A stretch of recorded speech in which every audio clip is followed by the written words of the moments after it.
edge to Nicholas Walters, even though he hasn't been to this stage and this big of a platform before, is because one big thing is just overall momentum and hunger.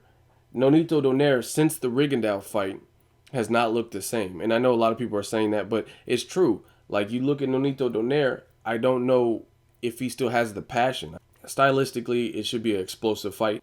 I really just think Nicholas Walters, his timing is probably underrated, his body punching, and I think that uppercut, I would look for that uppercut, which is a sneaky punch. But some people might not consider Nicholas Walters a counterpuncher, but I've seen him counterpunch in the Vic Darchinyan fight, for example.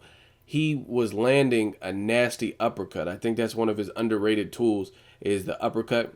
And a lot of people probably haven't seen him, don't give him credit for his body work, but he does those two things. But with the uppercut, he was sneaking it in. Like, first time I seen him in the Darchinyan fight, he was trying to land it, and he missed or whatever. And Vic Darchinyan, not necessarily a technical guy, but he came in and he just bowed. He just timed it right and knocked him down. That was the first knockdown in the fight.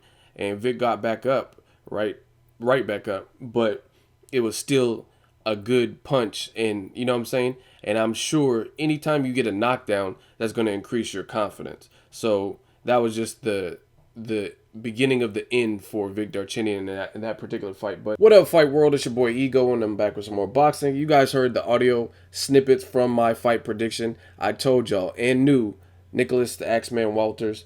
He won, defeated Nonito by KO, and I predicted a late round. I said TKO or KO by Nicholas Walters. So I was correct. If you hear the snippets, I was telling you the keys to victory and kind of what I foresee.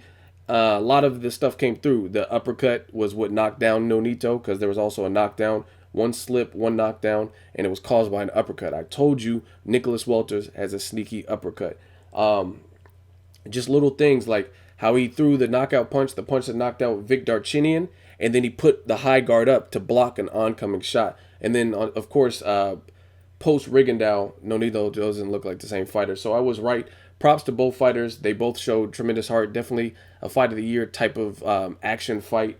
I thoroughly enjoyed myself and knew Nicholas Walters. Let's see Lomachenko, Leo Santa Cruz, Gary Russell Jr., any of them dudes, man. Nicholas Walters, he looks official. He looked really, very solid. He started taking Nonito's confidence away. There was a cut that formed, and he was wobbled. He got hurt too, which is what I like. I like to see that adversity. Not that I like to see people get hurt, but I like to see them battle adversity. And he did that. He was definitely wobbled. I think is at the end of the second round, of the closing seconds, maybe the third round. He was definitely hurt and buzzed, but he came back strong, composed himself. One thing I also mentioned to some of the guys I talked to, his arm length is ridiculous. He has 73-inch arm length, and he's fighting at 126. Floyd Mayweather is fighting at welterweight, and he has a good length on his arm. They're 72 inches. So Nicholas has abnormally long arms, and I told you the jab would be key. The frame. He did outweigh Nonito a bit by 5 pounds. He weighed 138. Nonito came in rehydrated at 133. Just props to both fighters. I'm from the Bay Area, so I support what Nonito did. He went out there, went on his shield. It's just he doesn't look the same, man. Ever since the Rigondeaux fight, he does not look like the same fighter. But he did look pretty sharp in spots. He looked like he was coming to bring it. He just ultimately got caught with the punch. He was down on the scorecards. I'm sure mentally he knew, and he tried to give the fans what they wanted, got caught with the punch, and the rest is history. So props to both fighters. I love the sportsmanship they showed at the end, and I definitely enjoyed the fight. Let me know what you guys think if you watched it. As always, hate, comment, or subscribe. Till next video.